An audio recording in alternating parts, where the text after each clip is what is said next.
सर्दियों का कहर शुरू हो चुका था। पहाड़ी गांव कोल्हापुर में रातें इतनी ठंडी थीं कि खिड़कियों से आई हवाएं भी सुई जैसी चुभती।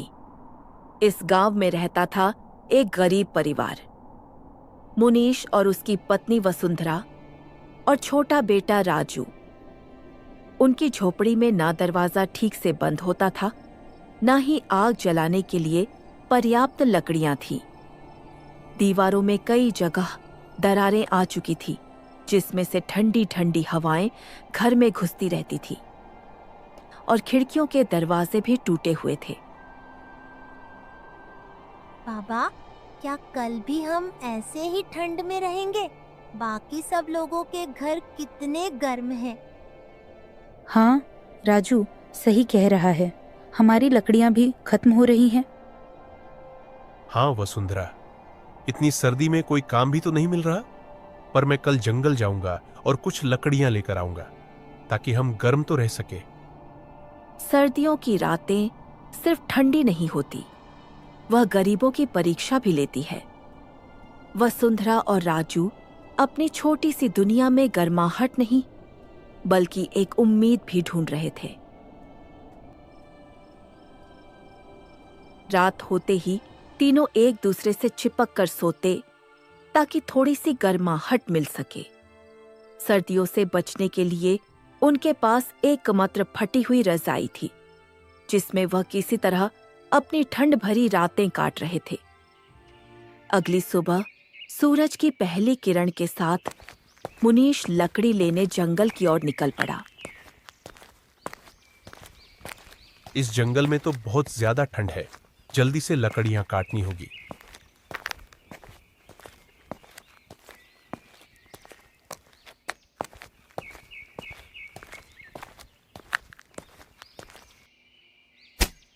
मुनीश ठंडी और बर्फीली हवा में लकड़ियां काटने शुरू कर देता है। जितनी लकड़ी वह काट पाता है, उतनी लकड़ी लेकर वह घर के लिए निकल पड़ता है।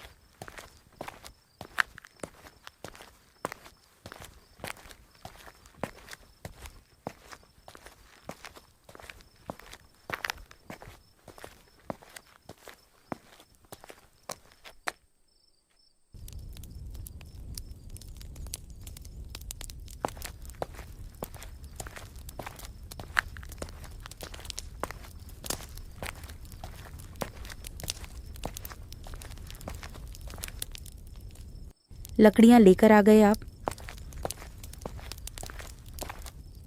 हाँ वसुंधरा, बाहर बहुत ठंड है। देखो, मेरे हाथ ठंड से मानो जैसे जम ही गए हो, बिल्कुल लाल पड़ गए हैं। जी, आप भीतर रजाई ओढ़कर आराम कर लीजिए। शरीर को थोड़ी गर्माहट मिलेगी तो आपको अच्छा लगेगा। हाँ, तुम ठीक कहती हो। मैं थोड़ी देर आराम कर लेता हूं। और राजू को घर से बाहर नहीं जाने देना। बाहर बहुत कड़ाके की ठंड है। जी, आप इसकी चिंता मत कीजिए। आप जाकर आराम कीजिए। राजू का ध्यान रखने के लिए मैं हूँ।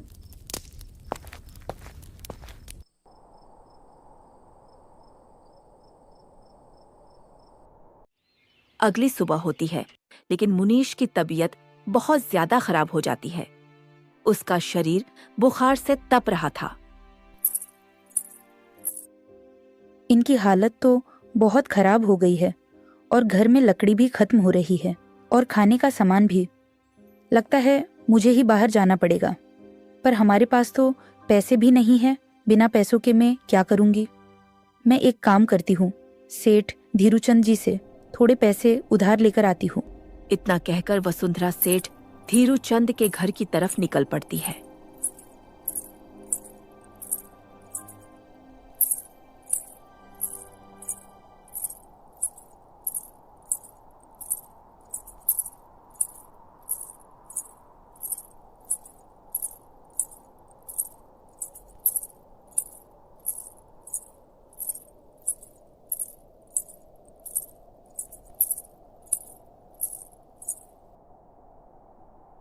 सेठ जी, मैं मुनीश की पत्नी हूँ और उनकी तबीयत थोड़ी खराब चल रही है।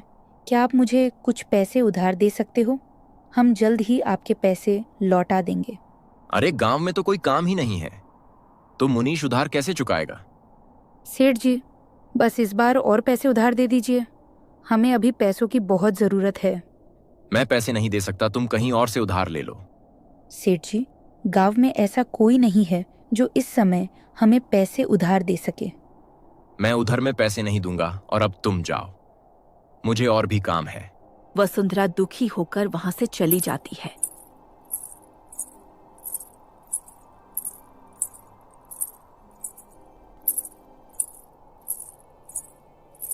पैसों का इंतजाम तो नहीं हो पाया, पता नहीं घर कैसे चलेगा। चलो घर जाते जाते जंगल से थोड़ी लकड़ियां इकट्ठी कर लेती हूँ।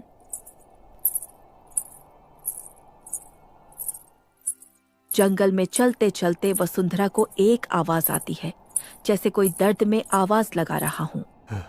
अरे कोई है क्या?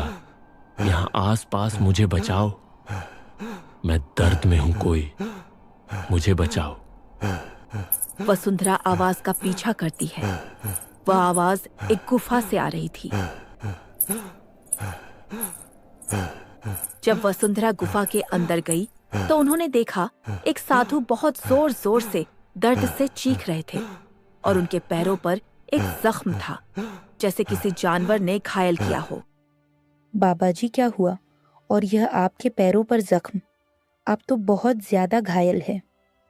बेटा मेरी मदद करो, एक जहरीले सांप ने मुझे डस लिया है। पर बाबा, मुझे सांप का डंक निकालना नहीं आता। बताइए कि मैं क्या करूं, कैसे आपकी जान बचाऊं? बेटा तुम कुछ मत करो। वह देखो, वह जो 2 पत्थर रखे हैं, उसके बगल में कुछ कंटोला के पौधे रखे हैं। तुम उसकी पत्तियां और उसका फल निकाल कर ले आओ और इस जख्म वाली जगह पर घिस कर लगा दो। जैसा साधु बाबा ने कहा, वसुंधरा बिल्कुल वैसा ही करती है। वह कंटोला के पत्तों को लाकर साधु बाबा के जख्म वाली जगह पर घिसकर लगा देती है, जिससे थोड़ी ही देर में साधु बाबा को आराम मिलता है और वह ठीक हो जाते हैं। धन्यवाद बेटा, आज तुमने मेरी बहुत मदद की है। पता नहीं कहां से अचानक आज मेरी गुफा में जहरीला सांप आ गया। आज से पहले तो कभी ऐसा नहीं हुआ था। बेटा तुम बहुत ही निस्वार्थ प्राणी हो, मैं तुम्हारी सेवा से प्रसन्न हुआ। बाबा, यह तो मेरा कर्तव्य था। किसी भी प्राणी को परेशानी में देखकर उनकी मदद करना ही हम इंसानों का परम कर्तव्य है। पर बाबा, मैं आपसे एक बात पूछना चाहती हूँ। बाहर बहुत ठंड है और आपकी गुफा इतनी गर्म क्यों, जबकि आपकी गुफा का तो दरवाजा भी नहीं है? बेटा यह सब बस मेरे इस गर्म पत्थर की वजह से है। जब वसुंधरा का ध्यान उन पत्थरों की ओर जाता है। बाबा, यह कैसे पत्थर है जिनमें से कोई आग उत्पन्न नहीं हो रही, बल्कि एक रोशनी सी है? बेटा यह कोई ऐसा वैसा पत्थर नहीं है, मैंने बहुत सिद्धि से प्राप्त किया है। अच्छा, तो आपकी गुफा का इतना गर्म होने का यह राज है? हाँ बेटा, लेकिन इनमें से एक पत्थर मैं तुम्हें देना चाहता हूं। तुमने मेरी इतनी मदद जो की है, इस भयंकर ठंड में यह पत्थर तुम्हारे बहुत काम आएगा। और हाँ, इसकी एक खासियत यह भी है कि यह चाहे कितना भी गर्म हो, तुम इसे हाथ लगाओगी तो तुम्हारे हाथ बिल्कुल नहीं जलेंगे, बल्कि एक हल्की सी गर्माहट का एहसास देंगे। वसुंधरा को भी गर्माहट की जरूरत तो बहुत थी, इसलिए उसने उस पत्थर को ले लिया और बाबा का धन्यवाद किया। इसके बाद वह पत्थर लेकर वहां से घर की ओर आ गई। वसुंधरा पत्थर को लेकर घर आती है और एक कोने में रख देती है। जैसे ही वह पत्थर को घर में रखती है, पूरे घर में गर्माहट फैल जाती है और मुनीश की तबीयत भी ठीक हो जाती है। वसुंधरा घर में इतनी गर्माहट कैसे आ गई और मेरी तबीयत भी अचानक से ठीक हो गई है। मुझे बहुत अच्छा महसूस हो रहा है। मुनीश जी, यह एक इस चमत्कारी पत्थर का कमाल है। आज मैं जंगल में लकड़ी लेने गई थी। उसके बाद वसुंधरा ने मुनीश को अपने साथ हुई सारी घटना के बारे में विस्तार से जानकारी दी। और इसके बाद मैं इस पत्थर को अपने साथ घर ले आई। अरे वाह, इस पत्थर से तो हमेशा हमारा घर गर्म रहेगा।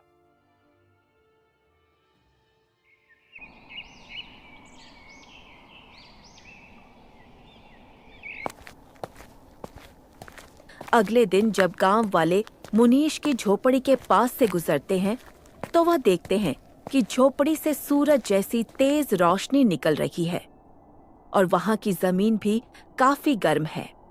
अरे भाई, तूने कुछ महसूस किया? ये मुनीश के घर के पास इतनी गर्माहट कैसे?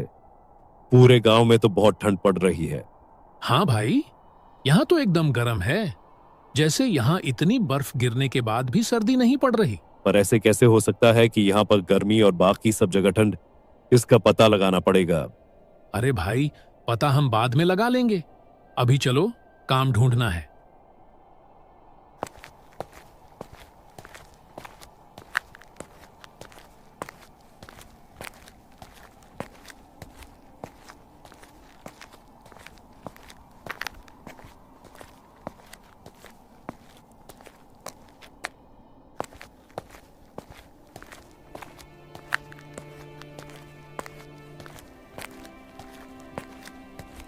दोनों काम ढूंढते ढूंढते सेठ के घर पहुंचते हैं। सेठ जी, अगर आपके पास कोई काम है तो हमें दे दीजिए। हमें इस वक्त काम की बहुत जरूरत है। अभी तो मेरे पास तुम दोनों के लिए कोई काम नहीं। सेठ जी, कैसा भी काम हो, हम किसी भी तरह का काम करने के लिए तैयार हैं।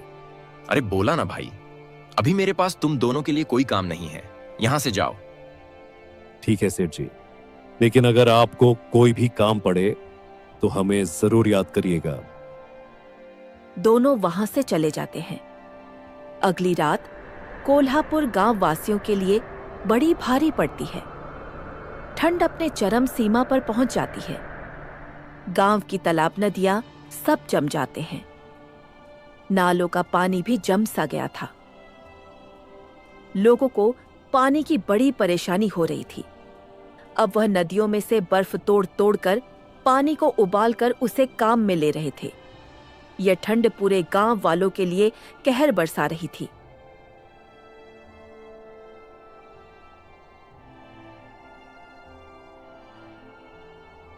हे भगवान, कितनी ठंड कर रहे हो। घर में पानी खत्म हो गया है। आप राजू का ध्यान रखिएगा। मैं अभी तालाब से पानी लेकर आती हूँ।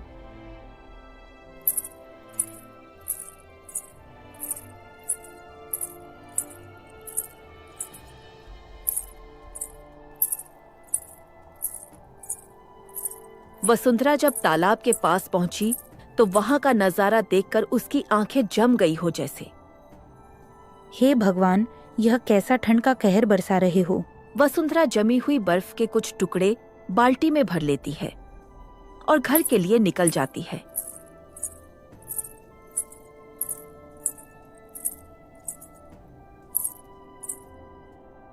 जी, पानी बिल्कुल जम गया है। अब इसे उबालने में ही बहुत समय लग जाएगा। ठंड से बाहर की हालत भी बहुत खराब होती जा रही है। नदी, झील, नालों का पानी सब जम गया है। वसुंधरा, तुम एक काम करो, तुम पानी को चूल्हे के पास ले जाओ, मैं अभी आता हूं।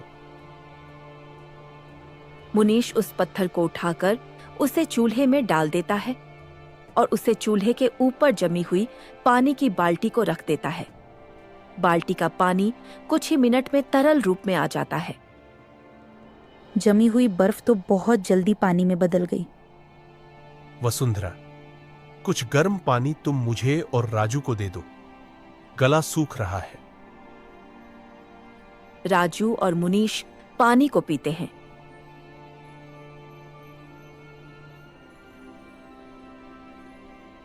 वसुंधरा, यह पत्थर हमें ठंड से तो बचा रहा है, लेकिन हमारे खाने का क्या होगा? गांव में कोई काम भी तो नहीं है। हाँ जी, और हम कोई नया कारोबार भी नहीं शुरू कर सकते क्योंकि हमारे पास इतने पैसे ही नहीं हैं।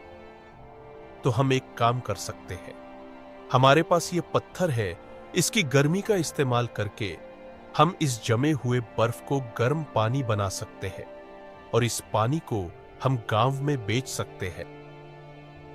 हाँ जी, यह विचार तो अच्छा है, लेकिन कोई हमसे पानी खरीदेगा क्या? एक बार कोशिश करके देखते हैं, शायद हमारा काम चल पड़े। अगले दिन मुनीश पत्थर को चूल्हे में रख देता है और उस पर पानी गर्म करता है।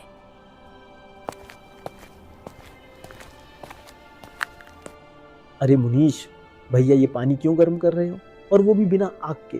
भैया, ये पानी में बेचने के लिए गर्म कर रहा हूं। आग की जगह में गर्म पत्थर इस्तेमाल कर रहा हूं। तो एक काम करो, मुझे एक बाल्टी गर्म पानी दे दो। आसपास तो सारे नदी नाले जम गए हैं। वैसे कितने रुपए में पानी दे रहे हो? बस 2 रुपए बाल्टी। ठीक है भैया, दे दो। ठीक है भैया, मैं चलता हूँ और गांव में भी सबको तुम्हारे इस नए काम के बारे में बताता हूँ। जी भैया, मैं आपका बहुत शुक्रगुजार रहूंगा। मुनीश का गर्म पानी का काम चल पड़ता है और उसके घर का खर्चा आराम से चलने लगता है।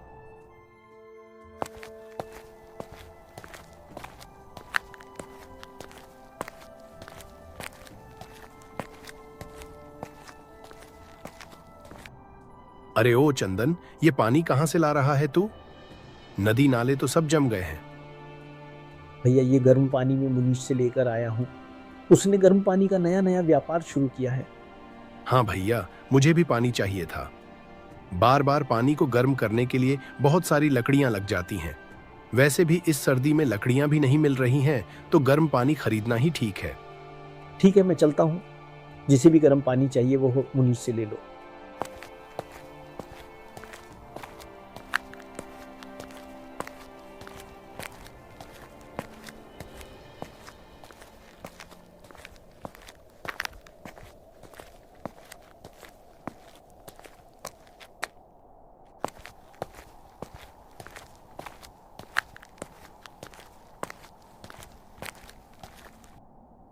अरे ये सब लोग गर्म पानी कहाँ से लेकर आ रहे हैं?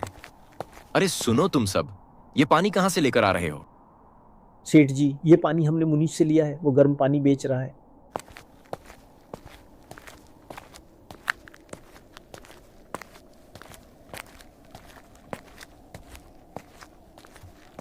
मुनीश गर्म पानी कैसे बेच सकता है?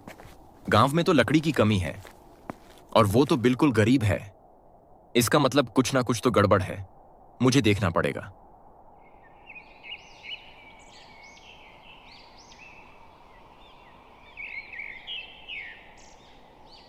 अगली सुबह सेठ जल्दी उठकर मुनीश के घर की तरफ जाता है।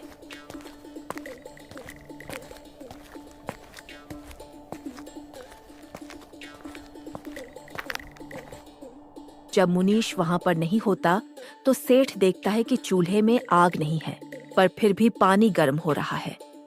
चूल्हे के अंदर एक पत्थर रखा है जो चमक रहा है। तभी अचानक मुनीश आ जाता है। बोलिए सेठ जी, आपको क्या चाहिए? अरे मुनीश, मैं तो पानी लेने आया था, लेकिन अब मुझे कुछ और चाहिए। मुझे यह पत्थर चाहिए जो तुमने चूल्हे में रखा है। मैं समझ गया हूं, इसी से पानी गर्म हो रहा है। नहीं, यह पत्थर मैं बेच नहीं सकता। अगर आपको कुछ और चाहिए तो बताइए। ठीक है, अगर तुम नहीं बेचना चाहते तो जैसा तुम्हारा मन। सेठ वहां से चला जाता है, पर उसके मन में यही चल रहा था कि वह पत्थर मुनीश से कैसे ले। इस मुनीश को तो सबक सिखाना ही पड़ेगा, मगर कैसे? एक काम करता हूं, आज रात उस पत्थर को ही हथिया लेता हूं। गहरी रात में जब पूरा गांव नींद में डूब जाता है तो सेठ अपने 2 आदमी को मुनीश के घर में पत्थर लाने के लिए भेजता है। सेठ के दोनों आदमी चुपचाप दबे कदमों के साथ मुनीश के घर पहुंच जाते हैं। वह दोनों मुनीश के घर के अंदर जाते हैं। मुनीश का पूरा परिवार घर के अंदर सो रहा था। दोनों ने उस पत्थर को देखा और वहां से उठा लिया। दोनों वहां से चुपचाप चले जाते हैं।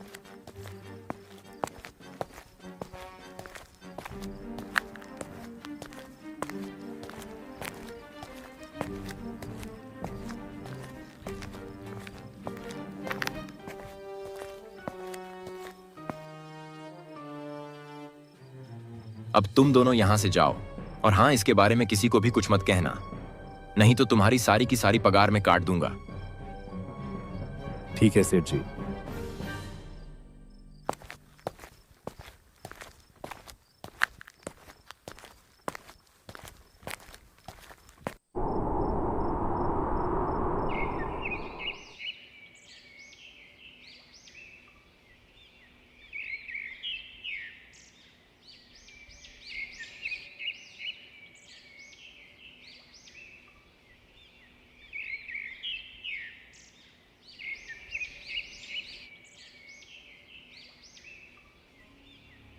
अगली सुबह जब मुनीश का परिवार उठता है तो वह देखता है कि पत्थर उसकी अपनी जगह पर नहीं है। यह देखकर मुनीश और उसका पूरा परिवार बहुत परेशान हो जाता है। वसुंधरा, हमारा पत्थर चोरी हो गया। किसी ने हमारा पत्थर चुरा लिया। अब हम क्या करेंगे? बड़े दुख देखने के बाद तो एक पत्थर नसीब हुआ था, आज वह भी हमसे छीन गया। किसने चुराया होगा? एक ही तो सहारा था हमारा, वह भी चोरी हो गया। अब हम क्या करेंगे? मुनीश और उसका पूरा परिवार बहुत दुखी हो जाता है। अगले ही दिन सेठ के घर के पास अचानक तेज बर्फबारी शुरू हो जाती है। ये घर में अचानक इतनी ज्यादा ठंड कैसे बढ़ गई है? इतने सारे कपड़े पहनने के बाद भी मेरा शरीर कांप रहा है। जब सेठ की नजर उस पत्थर पर पड़ती है तो उसमें से पीली रोशनी निकलने की जगह पर वह पत्थर बिल्कुल बर्फ बन चुका था, जिसकी वजह से पूरा कमरा बर्फ जैसा ठंडा हो चुका था और घर के अंदर भी तेज बर्फबारी हो रही थी। अरे, ये क्या हो रहा है? मैंने तो इसे गर्म पत्थर समझकर लाया था, पर यह तो बर्फ बनता जा रहा है। तभी पत्थर में से आवाज आती है, दुष्ट सेठ, तू ये पत्थर जहाँ से लाया है वहीं वापस कर दे, वरना तेरा पूरा घर इस ठंड में जम जाएगा और तू भी इस ठंड में जमकर मर जाएगा। पत्थर में से आई आवाज को देखकर सेठ बहुत डर जाता है। मैंने बहुत बड़ी गलती कर दी। पत्थर में से आई आवाज को देखकर सेठ बहुत डर जाता है और वह जल्दी से उस पत्थर को उठाकर मुनीश के घर की ओर निकल पड़ता है।